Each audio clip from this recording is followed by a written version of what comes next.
Heraklius adalah Kaisar Romawi Timur atau Kekaisaran Bizantium yang berkuasa antara tahun 610 sampai 641. Ia lahir pada sekitar tahun 574 Masehi. Ia adalah putra dari Heraklius the Elder, seorang jenderal Kekaisaran Bizantium pada masa pemerintahan Kaisar Maurice tahun 582 sampai 602. Heraklius pertama kali tampil di panggung politik pada tahun 617 Masehi saat memimpin pemberontakan untuk menggulingkan Kaisar Phocas. Ia mulai melancarkan serangan-serangan melawan Kekaisaran Persia Sasani yang berlangsung dari tahun 602 sampai 628. Pada mulanya, peperangan tersebut dimenangkan oleh pihak Persia.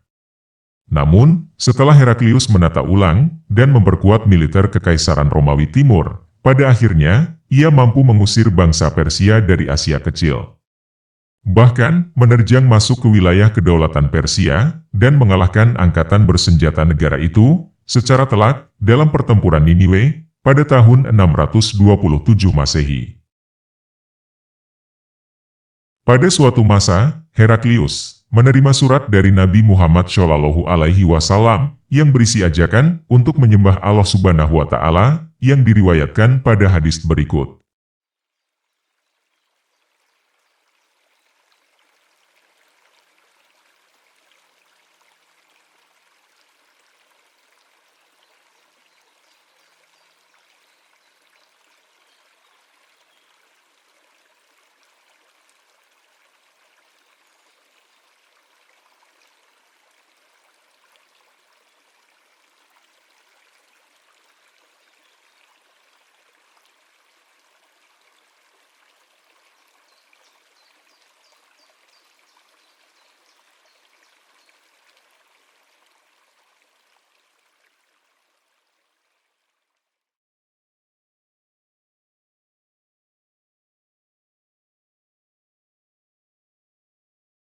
Telah menceritakan kepada kami, Abu al-Yaman al-Hakam bin Nafi, dia berkata, telah mengabarkan kepada kami, Syu'aib, dari Az-Zuhri, telah mengabarkan kepadaku, Ubaidullah bin Abdullah bin Utbah bin Mas'ud, bahwa Abdullah bin Abbas telah mengabarkan kepadanya, bahwa Abu Sufyan bin Harb telah mengabarkan kepadanya, bahwa Heraklius menerima rombongan dagang Quraisy yang sedang mengadakan ekspedisi dagang ke negeri Syam pada saat berlakunya perjanjian antara Nabi Shallallahu Alaihi Wasallam dengan Abu Sufyan dan orang-orang kafir Quraisy. Saat singgah di Ilya, mereka menemui Heraklius atas undangan Heraklius untuk diajak dialog di majelisnya. Yang saat itu, Heraklius bersama dengan para pembesar-pembesar negeri Romawi. Heraklius berbicara dengan mereka melalui penerjemah. Heraklius berkata, siapa di antara kalian yang paling dekat hubungan keluarganya dengan orang yang mengaku sebagai nabi itu? Abu Sufyan berkata, maka aku menjawab, akulah yang paling dekat hubungan kekeluargaannya dengan dia. Heraklius berkata, dekatkanlah dia denganku dan juga sahabat-sahabatnya. Maka mereka meletakkan orang-orang Quraisy berada di belakang Abu Sufyan. Lalu Heraklius berkata melalui penerjemahnya, katakan kepadanya bahwa aku bertanya kepadanya tentang lelaki yang mengaku sebagai nabi. Jika ia berdusta kepadaku, maka kalian harus mendustakannya. Demi Allah, kalau bukan rasa malu akibat tudingan pendusta yang akan mereka lontarkan kepadaku, niscaya aku berdusta kepadanya.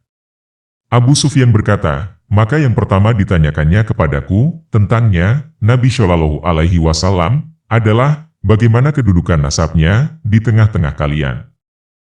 Aku jawab, dia adalah dari keturunan baik-baik. Tanyanya lagi, apakah ada orang lain yang pernah mengatakannya sebelum dia? Aku jawab, tidak ada. Tanyanya lagi, apakah bapaknya seorang raja? Jawabku, bukan.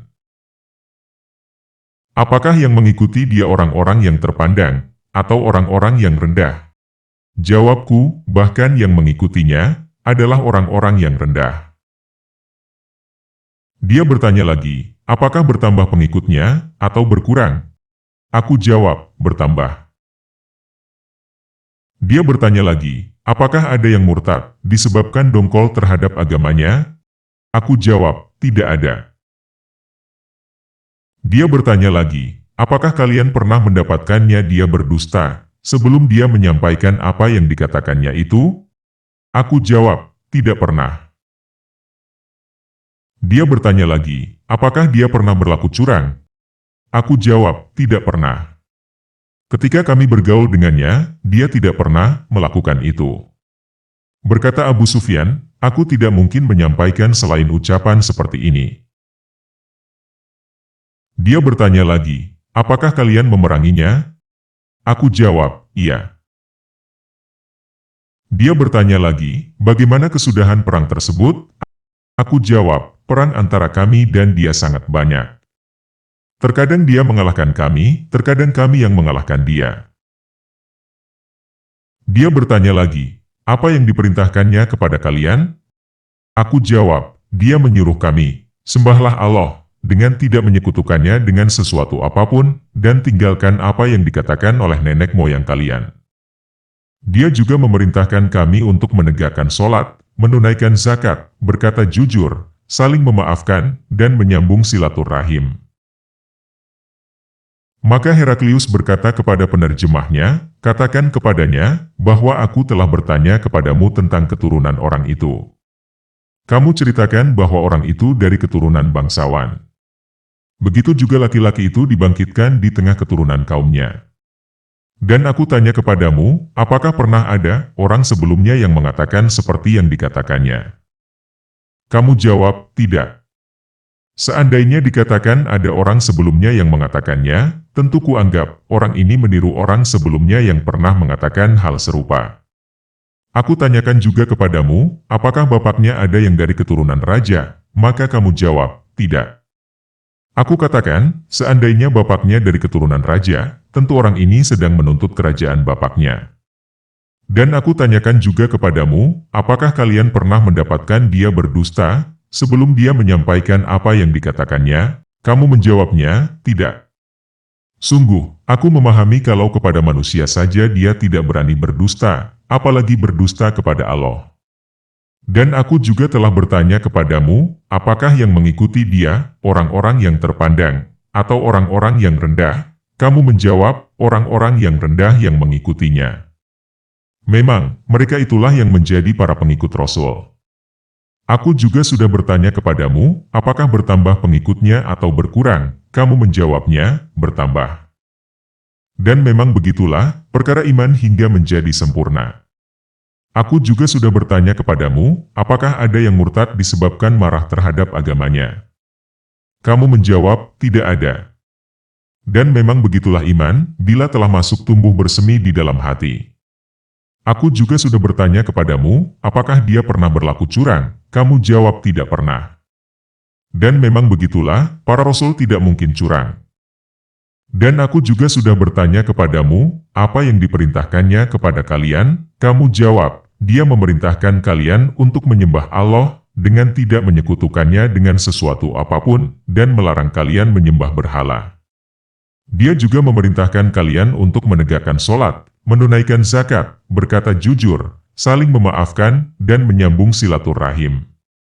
Seandainya semua apa yang kamu katakan ini benar, pasti dia akan menguasai kerajaan yang ada di bawah kakiku ini.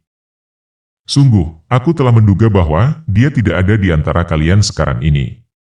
Seandainya aku tahu jalan untuk bisa menemuinya, tentu aku akan berusaha keras menemuinya. Hingga, bila aku sudah berada di sisinya, pasti aku akan basuh kedua kakinya. Kemudian Heraklius meminta surat Rasulullah Shallallahu Alaihi Wasallam yang dibawa oleh Dihyah untuk para penguasa negeri Bashrah. Maka diberikannya surat itu kepada Heraklius. Maka dibacanya, dan isinya berbunyi, Bismillahirrohmanirrohim. Dari Muhammad, hamba Allah dan Rasul-Nya, untuk Heraklius penguasa Romawi. Keselamatan bagi siapa yang mengikuti petunjuk. Kemudian daripada itu, aku mengajakmu dengan seruan Islam. Masuk Islamlah kamu, maka kamu akan selamat. Allah akan memberi pahala kepadamu 2 kali. Namun, jika kamu berpaling, maka kamu menanggung dosa rakyat kamu. Dan, hai ahli kitab, marilah berpegang kepada suatu kalimat yang tidak ada perselisihan antara kami dan kamu. Bahwa tidaklah kita sembah kecuali Allah. Dan tidak kita persekutukan Dia dengan sesuatu pun. Dan tidak pula sebagian kita menjadikan sebagian yang lain sebagai Rob selain Allah. Jika mereka berpaling, maka katakanlah kepada mereka, saksikanlah bahwa kami adalah orang-orang yang berserah diri kepada Allah. Abu Sufyan menuturkan, setelah Heraklius menyampaikan apa yang dikatakannya, dan selesai membaca surat tersebut, terjadilah hiruk-pikuk dan suara-suara ribut, sehingga mengusir kami. Aku berkata kepada teman-temanku setelah kami diusir keluar. Sungguh, dia telah diajak kepada urusan anak Abu Kabsyah. Heraklius mengkhawatirkan kerajaan Romawi. Pada masa itu pun, aku juga khawatir bahwa Muhammad akan berjaya, sampai akhirnya perasaan itu hilang, setelah Allah memasukkan aku ke dalam Islam. Dan adalah Ibnu An-Nashur, seorang pembesar Ilya, dan Heraklius adalah seorang uskup agama Nasrani. Dia menceritakan bahwa pada suatu hari, ketika Heraklius mengunjungi Ilya, dia sangat gelisah. Berkata sebagian komandan perangnya, sungguh kami mengingkari keadaanmu.